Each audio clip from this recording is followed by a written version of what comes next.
Thank you so much, everyone, for joining our seminar this afternoon. We're delighted to welcome the young people of Queen Anne High School in Fife to talk about support that they have on offer in school for transgender young people. We're really excited to have them here, and thank you so much for coming along. I'll hand over to them in a few minutes. I'd just like to go through some protocols for the session this afternoon. The session will be recorded for public view. I just ask everyone to turn their microphone off and your cameras off, just because it will prevent any background noise. As always with Teams, try to be as present as you can. We know that there's lots of things that you'll be involved in, but obviously to take the time to enjoy this seminar. I would ask people to use the chat pane for this seminar, not put your hand up, but if you have any questions throughout the seminar, if you put it in the chat, and myself and the presenter will bring you in at the question and answer session. If you have any technical difficulties, there's the forum on the online platform for you to seek some assistance. If you lose connection, as can often happen with these things, don't panic, just come back in, follow the joining instructions that you have. If you'd like to tweet about your experience, we'd be delighted for you to do that with the hashtag SLF22. And just finally, the SLF welcomes diverse range of thoughts and opinions. It's important to note that the views and opinions expressed are the presenter's own, and the kind of rules for all of these sessions is just that we're compassionate and respectful in interactions that we have with each other, just as we are, every day with the values that we have. I am delighted at this point to hand over to Johnny Main, who is the Deputy Head Teacher at Queen Anne High School, and he's going to introduce a short video that him and the young people from his high school have developed. After that, I'll introduce some of the young people that we have here today, who are delighted to take part in any question and answer session that you might have.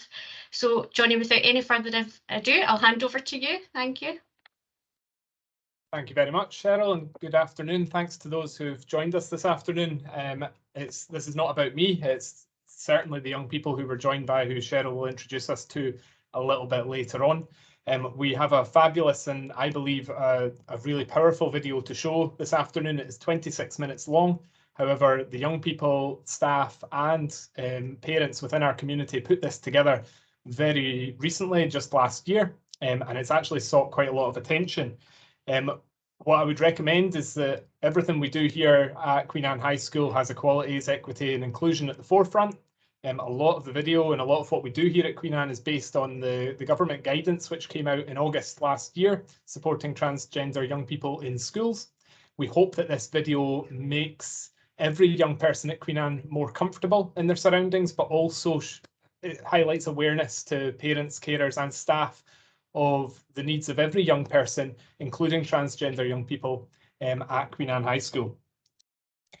We've shown this video to all teaching staff at Queen Anne High School. We were delighted to have over 200 staff from our 14 cluster primary schools 2 weeks ago who were blown away by the video, and it gave them a lot of food for thought in terms of how they come across in the school and the little things that we maybe do unconsciously that we perhaps should change on a daily basis. We've also had contact from NHS and Dundee University over the last few weeks in terms of using this video for their own staff and for students coming through the university too, which I think is really powerful, and we're more than happy to share this. It's on our website as well, which I can put in the chat as we go on. That is enough from me, and we'll get to the good stuff. So I'll start the video. If at any point the video stops working or you lose sound, please shout at me. I believe it may have happened earlier this morning in another presentation, so I'm quite happy to do that and just make sure I press a button. So I'll hand over to the video.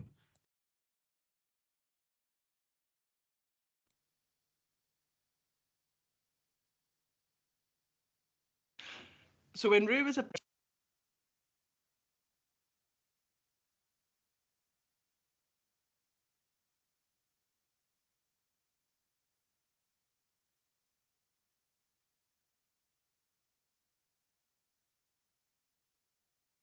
My name is Rachel Watson and I am the mother of a 14-year-old non-binary kid called Rue.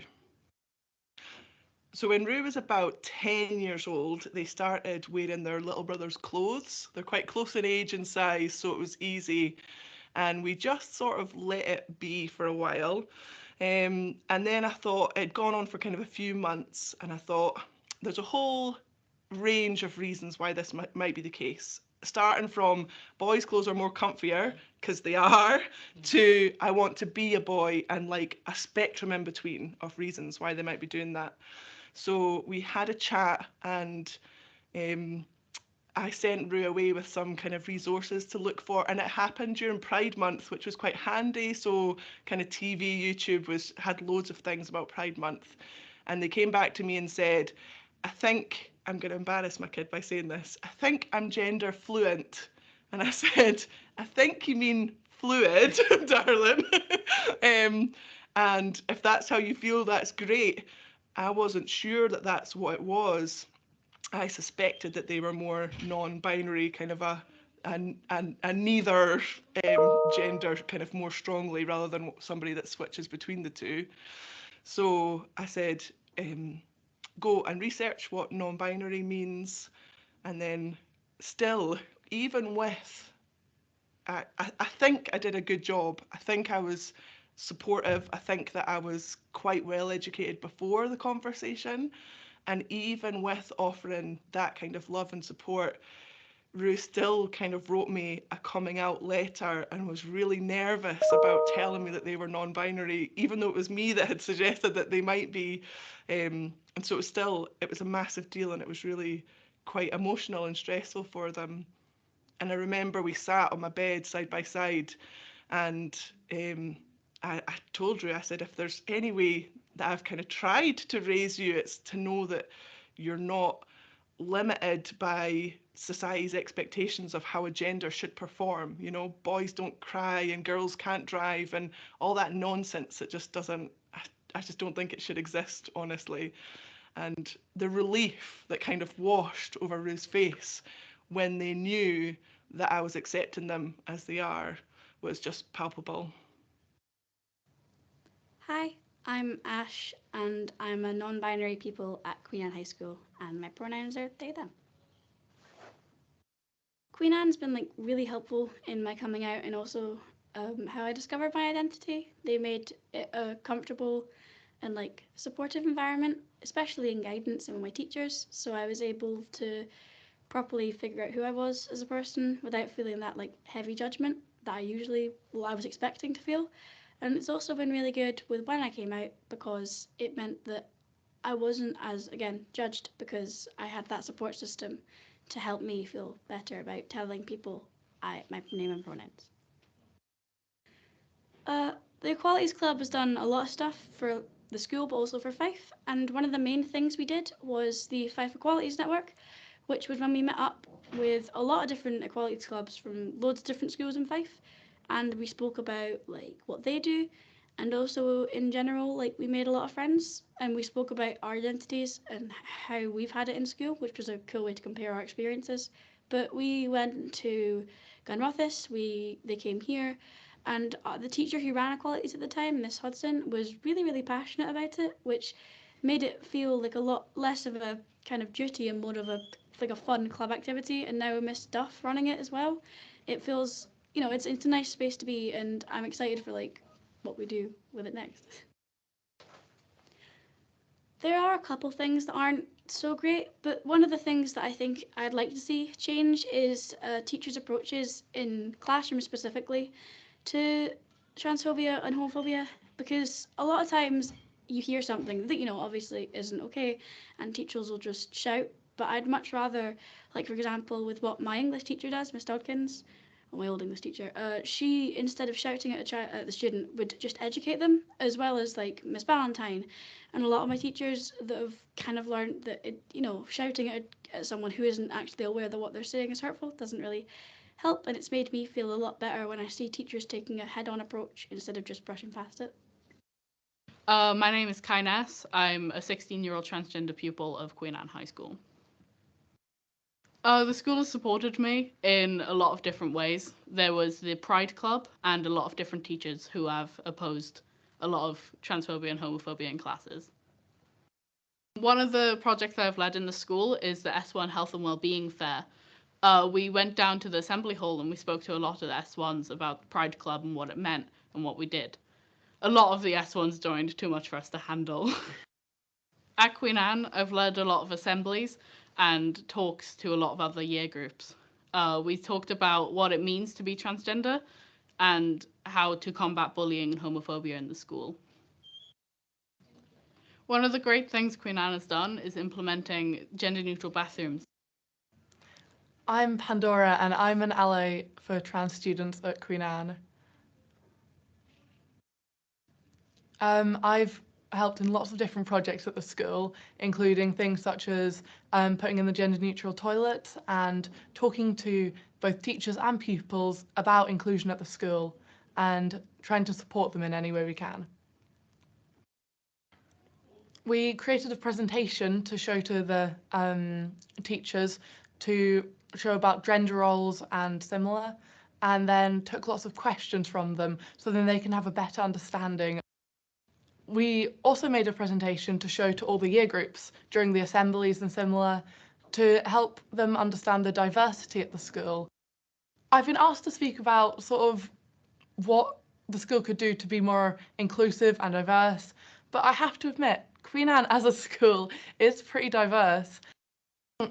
As I said, it's mostly good, but one thing that I'd like to see is more teachers sort of being more open about their pronouns and things like that, really just to make other students feel comfortable expressing themselves about it.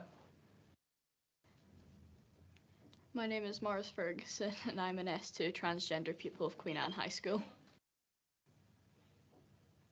A lot of our teachers have created safe spaces within their classrooms, and it definitely feels a lot better to talk to our teachers. I feel more safe and feel like I can share with my teachers without worrying that I'm going to be judged for who I am or my identity.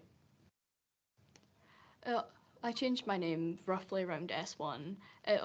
I talked to my guidance teacher about it for a while, and I wasn't too open about it for maybe a couple months until I was given the opportunity to talk to my entire class about myself and my identity and what I feel comfortable with, and I faced a lot of support with me while doing that, and a lot of our teachers have supported me with changing my name and correcting other people's on pronouns and names.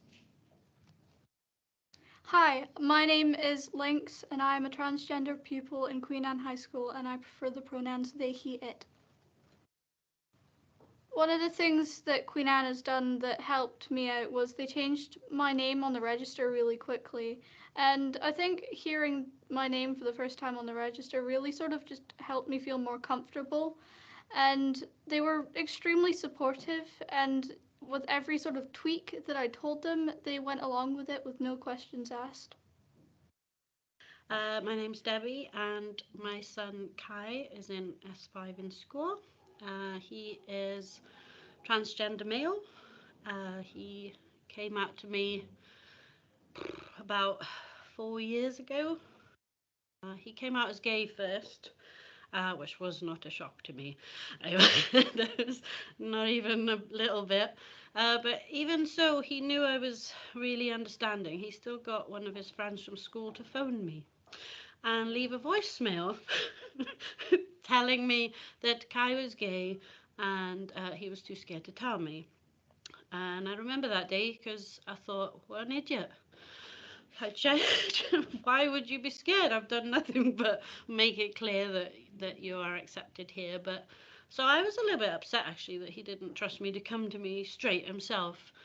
But since then, I think that was a bit of a learning curve for me as well, because I thought, well, there's something wrong if he wasn't able to come to me in that moment.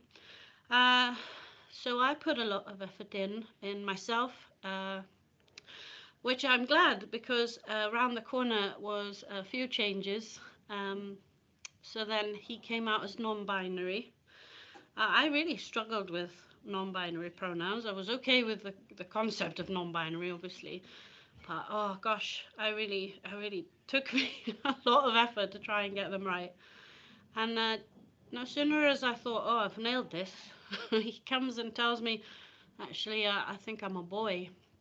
oh, okay, start again. So we're on to he and him, and I gotta be honest, I was really sad at points because, you know, obviously I gave birth to a little girl, and I had all my memories were of Kai as this girl, and I had all these photos, but I think what helped me, I think, come to terms with it, because I think you do have to come to terms with it. You know, it's a loss. You're gaining so much, though. You're gaining this confident child who, you know, they're suddenly becoming themselves, and they start to blossom once they become themselves. And but I had to let go of the kind of future that I thought he was going to have. Um, or what I thought he was going to have, more than what he thought he was going to have. But once I got my head around it and actually just threw myself into it, I thought, if I'm going to do this, I'm just going to do it.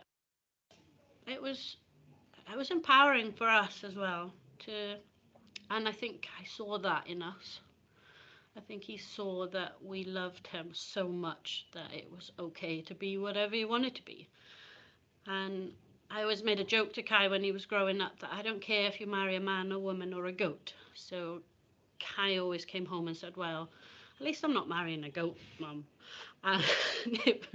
So I've thought, well, yeah, probably that is a good thing. But yeah, you know, you love your child, and that's all you really want, is for them to be happy. It doesn't really matter about anything else.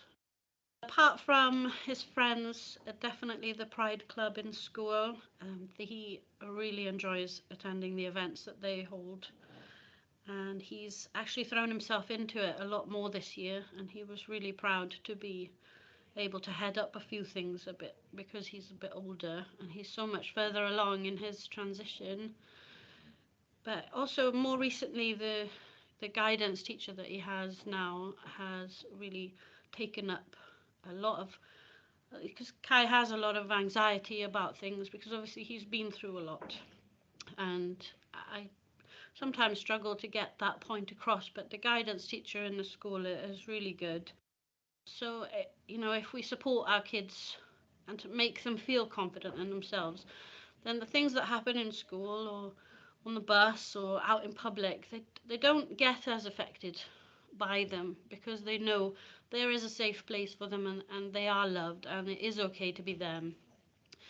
And so it is really important for us to make sure he knows that it doesn't matter what he is, who he is, or how he wants to live his life. It's okay. But for parents whose kids are going through this transition, let's just hang in there, because it does get better. It does get easier. It is hard. I'm not going to pretend it's not hard. At times it's devastating, but at times it's so exhilarating to know that your child is free and happy and confident, and that's all you really want, is for them to be themselves. I'm Lindsay Duff. I'm a physics teacher here at Queen Anne High School, and I'm the teacher lead for the Pride Club for the pupils. One of the initiatives that I led during lockdown was a project for LGBT History Month, which is in February.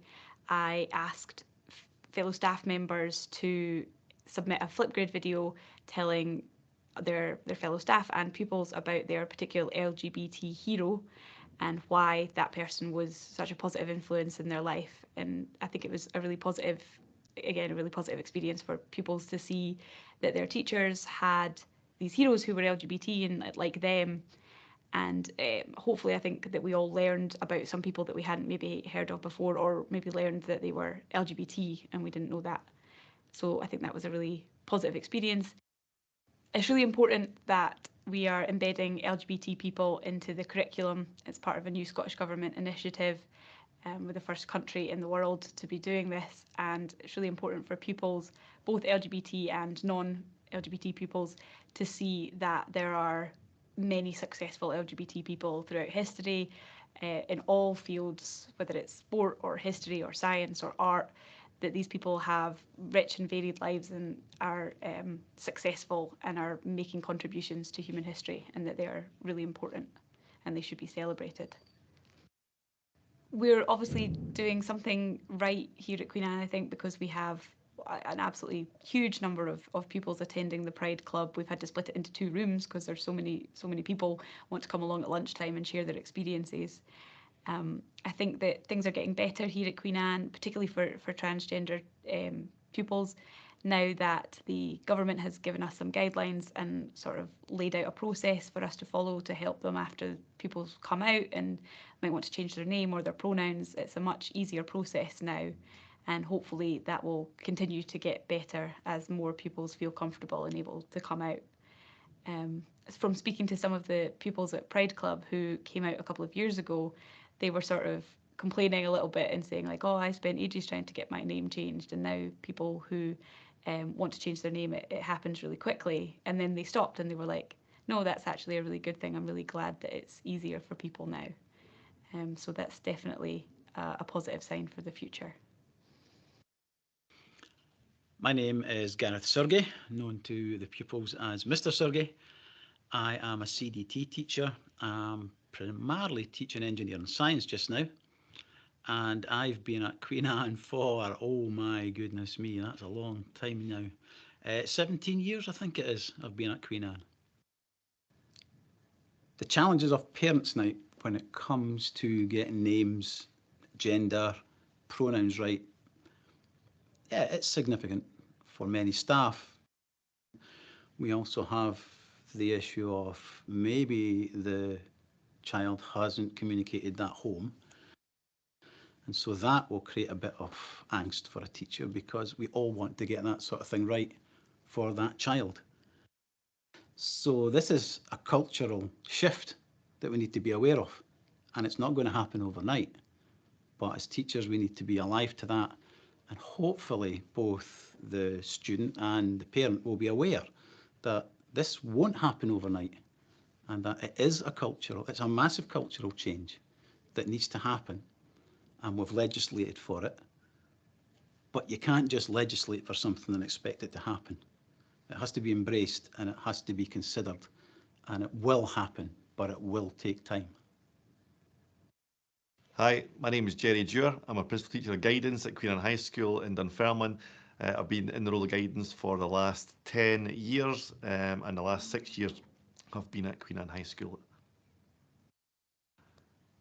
When a young person comes out as being trans at Queen Anne, my first thought straight away is how much of a privilege that is to, be the person that they have chosen to speak to in that moment.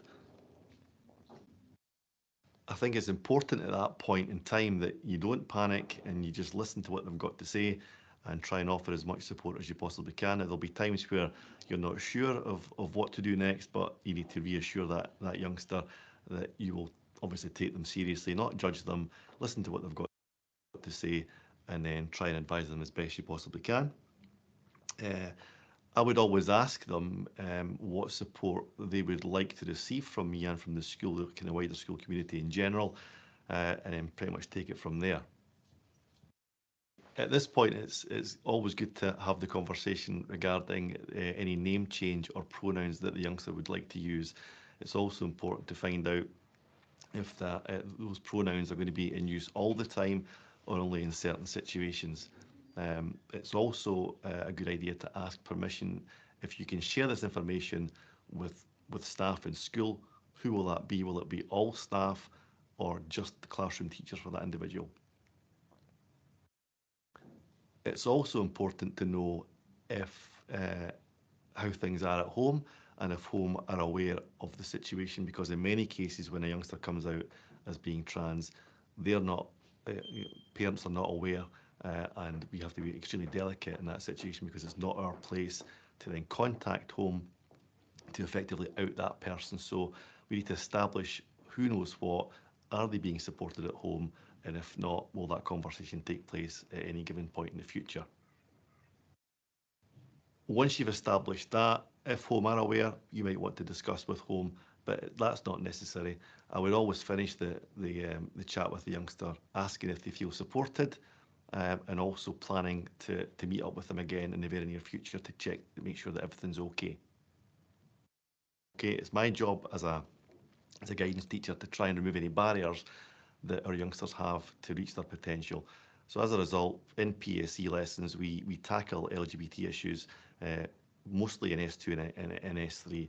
I think what this allows us to do is then have that conversation in class, open the door for children then to come and approach guidance with any concerns or queries they have.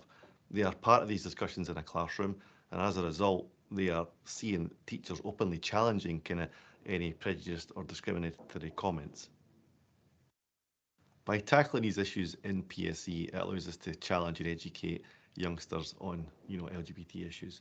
And I do think that youngsters these days, as a whole, are much more accepting and tolerant, certainly than they were when I was younger. So hi, I'm Dr. T. I just go by Dr. T because I have different last names. I teach modern studies, history, and geography here at Queen Anne. I use they pronouns, meaning that I don't use Mr. or Ms. I use doctor as well because I have a PhD in human geography. That makes it easier. Otherwise, many people use MX instead of MR or MS. Yeah, so basically, I'm non-binary, queer non-binary, which really just means that I've never felt I was a boy or a girl growing up, and I still don't feel I'm a man or a woman. So yeah, I've been using they pronouns ever since I found out what they were. I grew up in a relatively conservative environment in Central Europe and then in the US. And growing up, I had no idea what they were. So I can imagine where many adults among the teachers and parents come from as well. Because like for us growing up in the 90s, for instance, like it just wasn't a thing. And it wasn't for me either when I was in high school. When I was a student's age, I didn't have these tools. I didn't have a language to talk about myself. I just felt I was neither a boy or a girl. I just didn't know what it was. I was like a child. Now I'm just a person. So I learned them later on in living in California in my 20s. I lived there half my life. And I finally was like, okay, that's me. Now I have words to describe who I am. And that was extremely liberating. So I can understand where many adults come from, and I feel we should be really happy that our kids have these tools now, and so that maybe they can actually grow up more happy and free than some of us did. So yeah, I moved to Scotland this year, actually, after a while in England. I love it here, way better than England. And I feel really safe here finally after moving around a lot. And I found a community at Queen Anne that actually made me feel welcome. I feel I can actually focus on my job, doing my job well, as opposed to constantly feeling worried about not being able to be myself. I think the best moment for me was actually early on, a couple of months ago. The principal literally told me, "You're so flamboyant. We need you." And for me to felt needed and wanted for being different, that was, I mean, that really made me feel welcome. And then I started feeling I could actually focus on my job. So in just a few months here at Queen Anne, I actually had more than a few kids come to me asking for advice on how to deal with problems with being respected or understood by adults or peers. I know there's a real need for them to feel understood or at least respected, and I think that's kind of a key thing. I mean, it's still not easy for me either. I struggle with like actually feeling confident and accepted on a daily basis. And a lot of people ask me questions all the time because of my accent, my roots, my gender, sexuality, and I think it's absolutely fine. Curiosity is absolutely fine. This is a a small Scottish town, it's absolutely fine to be curious about somebody who's different. And I tell this to the kids as well. You gotta be patient. You just have to do a lot of work in trying to explain yourselves to others. It's not fair. It may not feel fair because it's extra work you have to do, and it's already difficult for you. But unfortunately, we have to, and it just comes with like living in a community, living with other people, trying to understand each other, and if we can't at least respect each other. I think there's a difference there, but it is enough to really respect another person's experience, even if you can't fully understand it.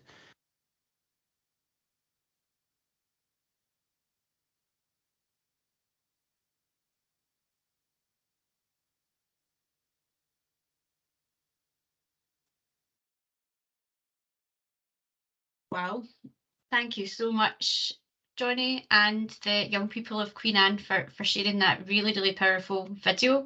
I don't know about everyone else in the seminar, but it was just a real privilege for me to have that time and space to sit and really listen to the voices of young people in your school.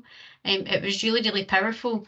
And some of the things that really stood out for me, young people talking about safe and feeling safe, that really came through, without worrying about being judged for who you are. And parents talking really passionately and emotionally about knowing your child is free and happy to be themselves. Just really, really powerful. This is an opportunity as well. We do have some young people from the video, some of the stars of the video with us. We don't have all of the young people, but I'd really love to introduce to you. We have Pandora and we have Kai.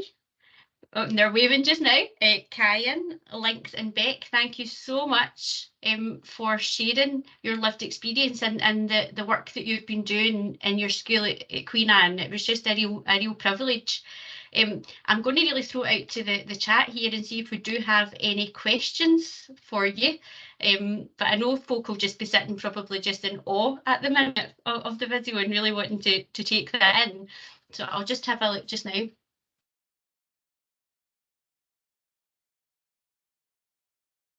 I'll give people a little minute if maybe they want to put some things in the chat. I can maybe kick off with a little question, because you've spoken about all of the things that you guys have been doing in school so far. And I suppose my question would be, what's next?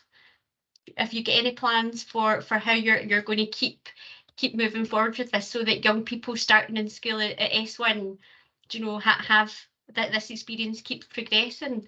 If you get any plans for what next, I'll throw it over to you, Johnny. You might know. Yeah, I'll let the young people answer. It's just we gained our silver award for LGBT Youth Scotland last year, so we are hoping to achieve gold this year, just through continued investment in what we're doing and making sure that this is not just a case of doing it over 1 year and then we leave it. It needs to be sustainable. A number of the young people here are S6 pupils. They're not going to be here next year. So it's really important that as they wave, it's really important that we don't lose the S6s who have created a lot to this video and then leave everyone in the lurch. So thankfully our pupil team are fantastic. And we're joined by Miss Duff as well, who you can see in the background there, who you saw in the video too, who leads the Pride group. So we're just lucky we've got such a huge group of staff and pupils who really invest a lot of time in making sure this is sustainable.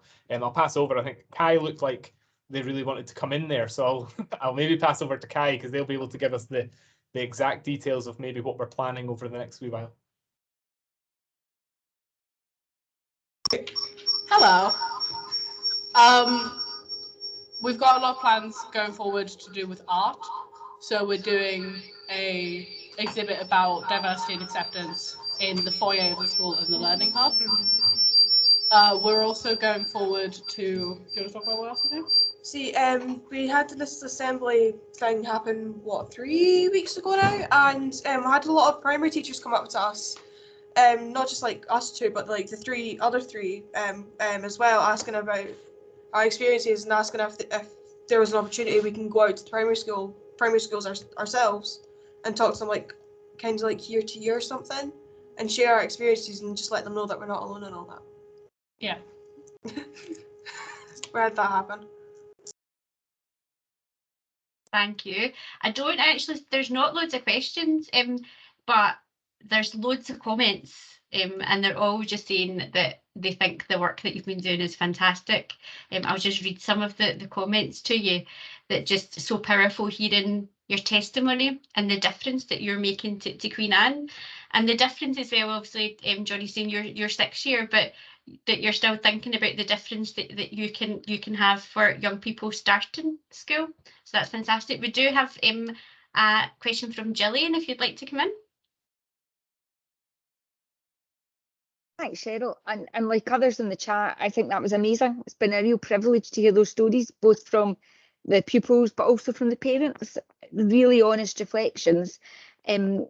My question's about how, not how, are other young people choosing your school now because of the support, because of how confident you're all feeling?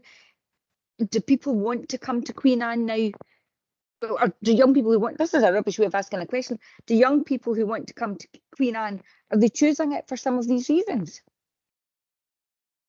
I'll try and start off in terms of the answer. Obviously, just to check I'm getting the question right. I think from the number of people who are attending our Pride group, it would be safe to say that the huge numbers reflect the engagement of young people who are transgender and who are using different pronouns, that they feel comfortable enough to come in. Obviously, I don't have the evidence here to sit and go, look, 5 years ago when we weren't focusing on this in as much detail as we are now, did we have more pupils not attending the school within this cohort, and so on. But yeah, I'd say in terms of that, definitely, we are getting a lot of comment. I get a lot of emails on a regular basis from parents and partners, and almost every email makes reference to how inclusive we are, and the fact that we're focusing on not only Pride, but we're involved with Intercultural Youth Scotland in terms of anti-racist and pro-Black education. We're looking at disabilities.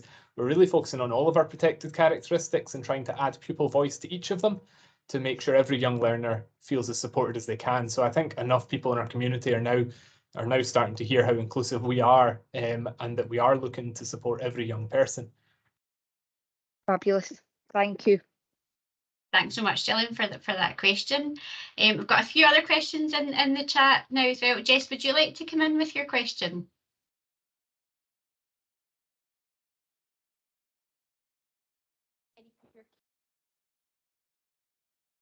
So Jess, it's very quiet on our mic. I'll ask, she's put in the chat that she was wanting to know about support at transition for children and young people, and if you've been involved in doing any work. I know that some of you spoke about primaries. Have you done any work with your kind of local primaries, or is that in your plan moving forward? Yeah, we made reference to that earlier. I'll maybe pass over to someone who was at the primary event, and I'll let one of the pupils answer that one.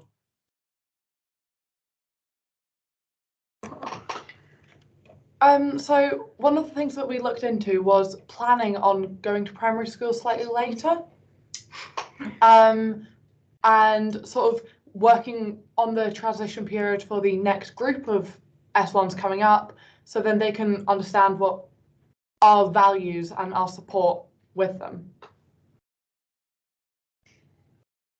Thanks, Pandora. Yeah, and it's all the kind of words, values and inclusion, they keep coming up, don't they, in this seminar, which is just fantastic. Yeah. Johnny, did you want to come in? Yeah, I'll just come back on that. So just in case you missed it earlier, we did host all primary staff, including PSAs, our head of service, education managers, 2-3 weeks ago now, all in our assembly hall after school one day.